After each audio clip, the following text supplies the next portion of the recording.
ಸಿಡಿದುಕೊಂಡು ಹಕ್ಕಿಯ ಹಿಕ್ಕಿ ಬಿದ್ದು ಬಿದ್ದು ಆ ಕಲ್ಲು ಬೆಳ್ಳಗಾಗಿ ವಿಭೂತಿ ಬೆಳೆದಂತೆ ಕಾಣಿಸುತ್ತಿತ್ತು.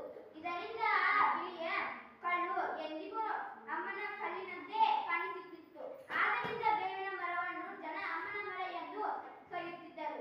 ಆ ಕಲ್ಲು ಬೇವಿನ ಮರದ ಕೆಳಗಿದ್ದರಿಂದ ಅದಕ್ಕೆ ಅಮ್ಮನ ಕಲ್ಲು ಎಂಬ ಹೆಸರು ರೂಢಿಗೆ ಬಂದಿತು. ಹೀಗೆ ಒಂದರಿಂದ ಇನ್ನೊಂದು ಹೆಸರು ಪಡೆದುಕೊಂಡು ಎರಡೂ ಸುಖವಾಗಿದ್ದವು. ಅಮ್ಮನ ಮರ, ಅಮ್ಮನ ಕಲ್ಲು ಎಂದು ಊರಿನ ಜನರು ಅವುಗಳ ತಂಟೆಗೆ ಹೋಗುತ್ತಿರುವುದಿಲ್ಲ. ಒಂದು ಸಲ ತನ್ನಿಂದ ಇನ್ನೊಂದು ಸುಖವಾಗಿದೆ ಎಂದು ಎರಡಕ್ಕೂ ಜಂಬ ಬಂತು.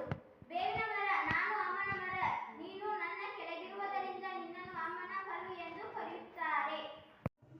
ನನ್ನ ಕೆಳಗೆ ನೀನಿರುವುದರಿಂದ ನಿನ್ನನ್ನು ಅಮ್ಮನ ಕಲ್ಲು ಎಂದು ಕರೆಯುತ್ತಾರೆ. ಅಮ್ಮನ ಕಲ್ಲು, ನಾನು ನನ್ನ ಪಕ್ಕದಲ್ಲಿ ನೀರುವುದರಿಂದ ನಿನ್ನನ್ನು ಅಮ್ಮನ ಮರ ಎಂದು ಕರೆಯುತ್ತಾರೆ. ನಾನು ನಿನ್ನ ಬಿಟ್ಟು ಹೋಗ್ತೇನೆ.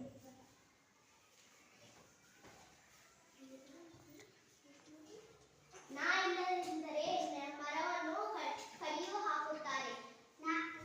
ಕಲ್ಲು ಇಲ್ಲದಿದ್ದರೆ ಕಲ್ಲನ್ನು ಹೊಡೆದು ಹಾಕುತ್ತಾರೆ.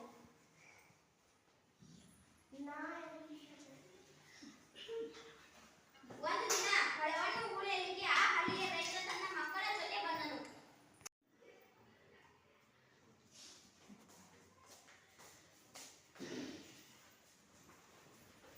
ಅಮ್ಮನ ಕಲ್ಲು ಇಲ್ಲದ ಆ ಬೇವಿನ ಮರವನ್ನು ನೋಡಿ ಇದನ್ನು ನಾಳೆ ಕಲ್ಲು ಚಕ್ರ ಮಾಡಿಸಿ ಎಂದು ತನ್ನ ಮಕ್ಕಳಿಗೆ ಹೇಳಿದ. ಇದನ್ನು ನಾಳೆ ಮರ ಕಡಿಯೋರನ್ನು ಕರೆಸಿ ಮರ ಕಡಿಸೋಣ.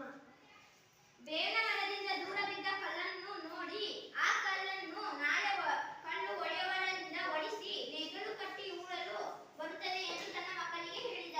ಇದನ್ನು ನಾಳೆ ಕಲ್ಲು ಒಡೆಯೋರನ್ನು ಕರೆಸಿ ಕಲ್ಲು ಒಡಿಸೋಣ, ನೇಗಿಲು ಕಟ್ಟಲು ಉಳಲು.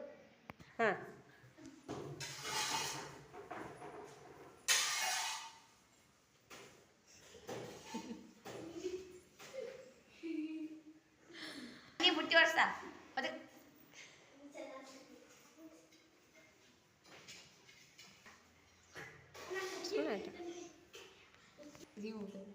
ಮನೆಗೆ ಹೋಗು ಬರ್ರಿ. ಇದನ್ನು ಕೇಳಿ ಮರ ಮತ್ತು ಕಲ್ಲು ಎರಡೂ ಭಯದಿಂದ ನಡುಗಿದವು. ನಾನು ನೀನು ದೂರ ಆದರೆ ನಮ್ಮನ್ನು ಜನ ನಾಶ ಮಾಡ್ತಾರೆ. ಹೌದು, ನಮ್ಮ ಇಬ್ಬರು ದೂರ ಇದ್ದರೆ ನಮ್ಮ ಜನ ನಾಶ ಮಾಡುತ್ತಾರೆ. ಬರಲ್ಲ, ಬಾ ಮರ, ಬೇಗ ಬಾ. ಕಲ್ಲು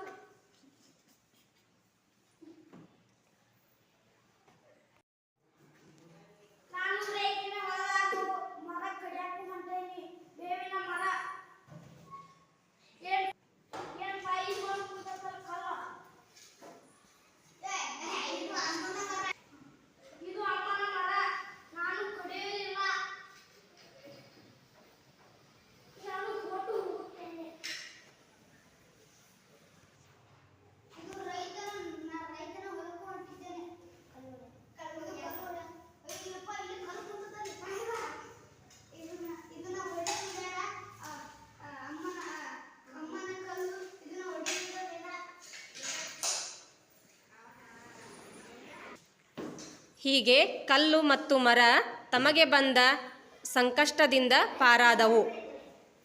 ಒಟ್ಟಿಗೆ ಬಾಳಿದರೆ ಆನಂದ ಅನ್ನುವುದನ್ನು ಕಲ್ಲು ಮತ್ತು ಮರ ತಿಳಿದುಕೊಂಡು ಕೊನೆಯವರೆಗೆ ನಾವಿಬ್ಬರು ಸ್ನೇಹಿತರಾಗಿ ಇರೋಣ ಎಂದು ಹೇಳಿಕೊಂಡವು.